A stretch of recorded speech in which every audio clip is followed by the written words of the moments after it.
Hi welcome to smart Sri real estate channel.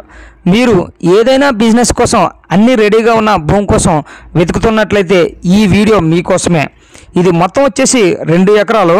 ఇందులో ఒక industrial shed, office రూములు, ఇతర సదుపాయాలు, మొత్తం ల్యాండ్ అంతగా కాంక్రీట్ ఫ్లోరింగ్తో కూడా ఉంది.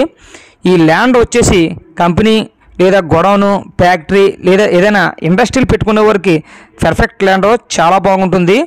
ఈ ల్యాండ్ వచ్చేసి కాకినాడ జిల్లా అన్నవరం దగ్గరలో ఉంది. ఇది రాజమండ్రి నుంచి విశాఖపట్నం వెళ్ళే నేషనల్ హైవేకి అయితే 2 కిలోమీటర్ల దూరంలో మాత్రమే ఉంటుంది. నేషనల్ హైవే నుంచి చాలా దగ్గరగా ఉండడం వల్ల రవాణా సౌకర్యం కూడా చాలా బాగుంటుంది. ఈ ఏరియా చుట్టుపక్కల ఇప్పటికీ అనేక కంపెనీలు, గొడవలు కూడా ఉన్నాయి. అదేవిధంగా ఇక్కడ వెంచర్లు కూడా వేగంగా అభివృద్ధి చెందుతున్నాయి. ఇది ఒక రెడీమేడ్ బిజినెస్ ఆప్షన్ అని చెప్పుకోవచ్చు. మీరు వెంటనే కూడా ప్రారంభించుకోవచ్చు కూడా. డాక్యుమెంట్స్ అన్నీ లీగల్గా అన్నీ క్లియర్గా ఉన్నాయి, ఎటువంటి వివాదాలు కూడా లేవు. దీనికి ఓనర్ వచ్చేసి మొత్తం 2 ఎకరాల భూమితో పాటు కలిపి మొత్తం 1,20,00,000 రేటు చెప్తున్నాడు. మాట్లాడుకోవచ్చును. ఇలాంటి అన్ని సౌకర్యాలను భూములు అయితే సాధారణంగా దొరకవండి. వివరాల కోసం మన ఛానల్ని వెంటనే సంప్రదించండి. అయినా ఈ వీడియోని ఫస్ట్ నుంచి కూడా లాస్ట్ వరకు కూడా ఈ వీడియోని పర్ఫెక్ట్గా చూడండి, మీకు అర్థమవుద్ది. అది చాలా బాగుంటుంది.